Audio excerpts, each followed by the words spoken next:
Assalamualaikum warahmatullahi taala wabarakatuh. Selamat sejahtera. Tuan-tuan, tolong share, tolong like, tolong subscribe.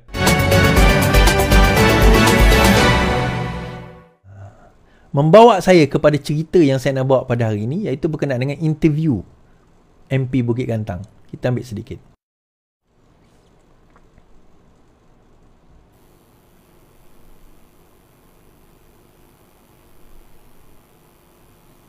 Tentang timing tu.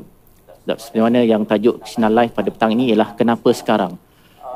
Barangkali Datuk boleh menyatakan alasan kenapa agaknya dalam kelima-lima orang itu timingnya agak rapat. Adakah sebenarnya dalam tempoh 2-3 bulan kebelakangan ini sudah ada perancangan tertentu dalam rakan-rakan Datuk yang 5 orang itu untuk menyatakan sokongan secara terbuka kepada PMX ataupun apa sebenarnya yang berlaku? Terima kasih banyak sekali lagi. Keputusan yang dibuat oleh saya tidak bergantung kepada 4 orang yang awal. Saya beranggapan saya adalah orang yang pertama membuat sokongan secara terbuka di Parlimen. Rentetan daripada pilihan raya keputusan di mana berlakunya hang government tidak boleh menubuhkan kerajaan.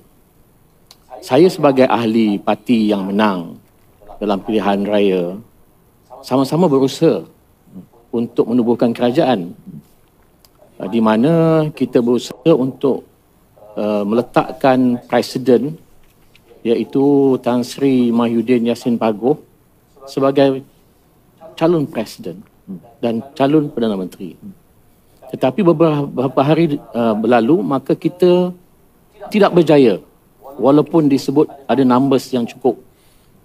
Akhirnya, Duli Yang Maha Mulia telah memperkenankan Tambun sebagai Perdana Menteri Malaysia yang ke-10. Sebagai ahli parti, kita masih terus untuk melihat apakah ruang yang boleh kita ambil alih kerajaan dalam tempoh yang singkat. Tetapi usaha-usaha yang dibuat nampaknya tidak ada cahaya. Sehingga kan kita tidak dimaklumkan apa move sebenarnya yang dibuat untuk gulingkan kerajaan. Melihat Okey, tuan-tuan dengar perkataan. Kita tidak dimaklumkan tentang apa move yang hendak digunakan untuk gulingkan kerajaan. Untuk gulingkan kerajaan. Tuan-tuan kena ingat, siapa yang menjatuhkan kerajaan pada tahun 2020? Bersatu. Orang yang sama, Bukit Gantang, hari ini membuka cerita bahawa sebenarnya ada rancangan sewaktu penubuhan negara tahun 2022 untuk menggulingkan kerajaan. Kita dengar perkataan tadi. kita tidak dimaklumkan apa move sebenarnya yang dibuat untuk gulingkan kerajaan. Melihat kepada angka yang ada di pihak kerajaan, perpaduan sudah cukup mantap. Ya.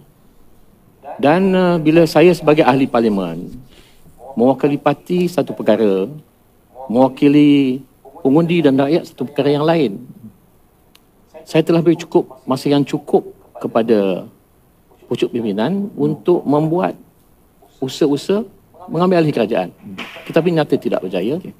Sehinggalah 2 orang pertama mengumumkan sokong kepada PMX kerana memerlukan bantuan peruntukan untuk kawasan masing-masing. Setelah itu, parti membuat keputusan menggantung mereka.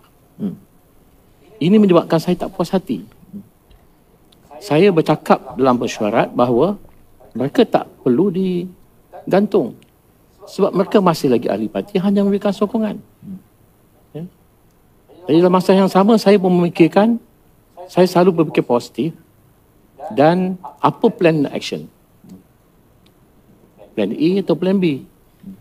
Plan A, stay without apa-apa peruntukan. Tak boleh nak membantu rakyat membangunkan kawasan. Plan B, memberikan sokongan kepada Perdana Menteri. Yang saya lihat dalam banyak pembentangan di Parlimen, nampak keikhlasan Yang Amat Perdana Menteri nak membangunkan negara. Ya. Kalau tanpa MP tadi kata banyak kelihatan keikhlasan Perdana Menteri untuk membangunkan negara. Very important point. membangunkan kawasan.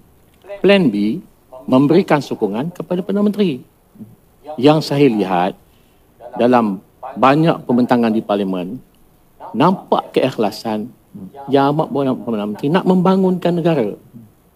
Ya. Kalau tanpa ada perpaduan yang cukup baik, negara tidak dapat dibangunkan. Dalam keadaan ekonomi yang agak tak stabil, di mana kos harga barangan terus naik, kos harga hidup tinggi, rakyat terus susah. Saya mengambil pendekatan untuk memberikan sokongan. Datuk, daripada penjelasan Datuk pada awal-awal perbincangan kita pada petang ini, ada beberapa perkara yang dapat kita cerap, iaitu PN memang berhasrat untuk mengambil alih kerajaan, seperti mana yang diakui oleh Datuk dalam tempoh setahun, dan perkara tersebut tidak berjaya. Adakah disebabkan ini kegagalan PN untuk memujuk beberapa orang ahli parlimen kerajaan untuk menyertai mereka dan menubuhkan kerajaan yang baru menyebabkan Datuk berasa kecewa dan sehingga mendorong kepada apa yang berlaku pada 2 minggu yang lalu? Memang itu berlaku. Sehingga 2 orang, 3 orang, 4 orang pun dah beralih sokongan. PN masih lagi berusaha dengan kenyataan bekas menteri mengatakan bahawa ada 10 orang yang nak datang pada pembangkang untuk membuat kerajaan. Tetapi angka itu tak logik. Kalau 10 mana cukup nak buat kerajaan? Maknanya usaha-usaha untuk menubuh kerajaan, menggulingkan kerajaan yang sedia ada masih berjalan. Itu tidak dapat dinafikan. Datuk, kekecewaan yang kedua barangkali adalah tentang bagaimana isu peruntukan ini diuruskan oleh Perikatan Nasional. Dengan latar belakang yang kita ada adalah bagaimana Perdana Menteri Datuk Seri Anwar Ibrahim mengumumkan secara terbuka di dalam Dewan Rakyat bahawa jika mahukan peruntukan maka perlu melalui proses perbincangan dengan timbalan Perdana Menteri yang kedua dan sebagainya. Ada beberapa pandangan lah. Sebagai contoh, Ahli Parlimen Kuala Terengganu, YB Amzad mengatakan bahawa perbincangan itu berlaku. Tetapi ada syarat-syarat tertentu yang perlu dipenuhi, iaitu menyatakan kesetiaan agar tidak menukar kerajaan sehingga perkara ini berakhir. Jadi mana satu yang betul, Datuk? Sebab ada yang kata perbincangan tersebut telah berlaku, tetapi daripada apa yang kita tahu setakat awal perbincangan ini dengan Datuk, perbincangan tersebut tidak berlaku. Yang mana satu yang betul? Semua perkara ini berlaku secara publik. Okey. Apa yang disebut oleh kerajaan dan apa yang disebut oleh Yang Amat Perdana Menteri secara terbuka. Supaya berunding dan akan diberikan peruntukan. Apabila pihak pembangkang mengatakan bahawa perundingan itu keras, ada perkara yang tidak boleh diikuti. Yang Amat Perdana Menteri telah menafikan bahawa tidak ada syarat tak setia kepada Perdana Menteri. Di pihak kami sebagai ahli Parlimen Perikatan Nasional tidak dimaklumkan. Tidak ada perbincangan secara khusus ataupun dibentangkan di Parlimen. Kenapa tidak dibentangkan di Parlimen? Mengatakan bahawa pucuk pimpinan telah berunding dan oleh kerana syarat-syarat ini yang dikemukakan, maka kami tak setuju. Jadi ahli Parlimen semua boleh tahu dan rakyat boleh tahu. So maknanya tidak ada koordinasi antara ahli-ahli Parlimen Perikatan Nasional sama ada perundingan tersebut telah pun berlaku ataupun tidak. Yang tak ada, tidak dimaklumkan dan tidak ada perbincangan dengan ahli Parlimen. Jadi disebab Okey.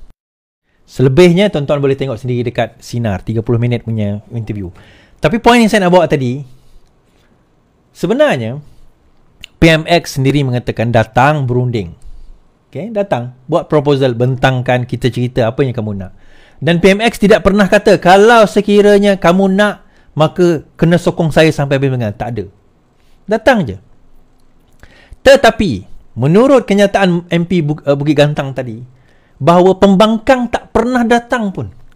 Tak pernah berbincang pun di kalangan mereka.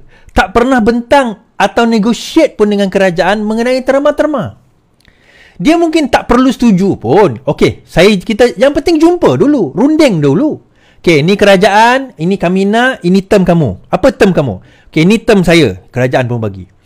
Oh, saya tak setuju dengan term ni, ini term kami, kita bincang. Okey, bincang ni setuju, ni tak setuju, ni buang, ni tak.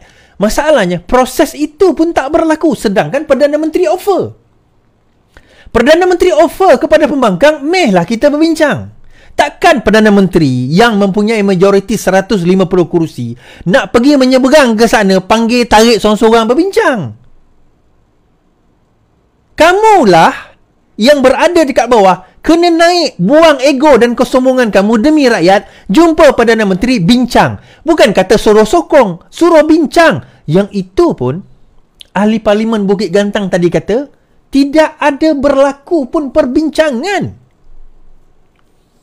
Jadi kalau perbincangan itu tidak berlaku, bagaimana ahli Parlimen Pembangkang boleh mengatakan, terdapat dakwaan rasuah daripada PMX, terdapat dakwaan sogokan daripada PMX. Bincang pun tak ada, macam mana nak kata sogok? Ada orang jumpa, ada orang itu jumpa, ada orang ini jumpa. Ada juga orang jumpa saya, so apa point dia?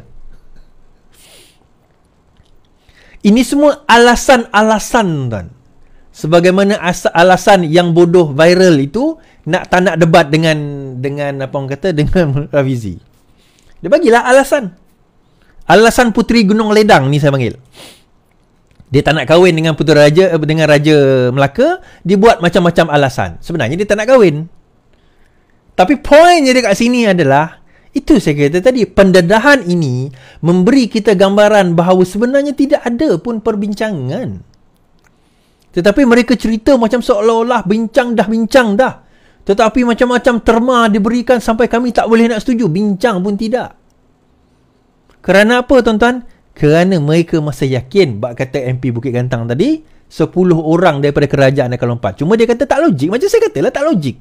Kenapa kita nak kena tinggalkan parti kita lompat, lepas itu hilang kerusi, hilang peruntukan? Untuk apa? Untuk apa hilang peruntukan? Sebab apa? Nak sokong pembangkang. Lepas tu kita hilang peruntukan. Hilang 1 juta. Tak kebangang namanya tu. Kan tak kebodoh namanya tu. Tapi itulah hakikat yang dia kata. Yang dia kata, inilah. So tuan-tuan, macam saya katalah, apa yang berlaku, insya-Allah benda ini semua adalah penipuan daripada daripada pembangkang sendiri. Penipuan daripada pembangkang sendiri, dan penipuan mereka ini tidak lain bukan bertujuan untuk nak mengelirukan, spinning fakta yang sebenar. Okay?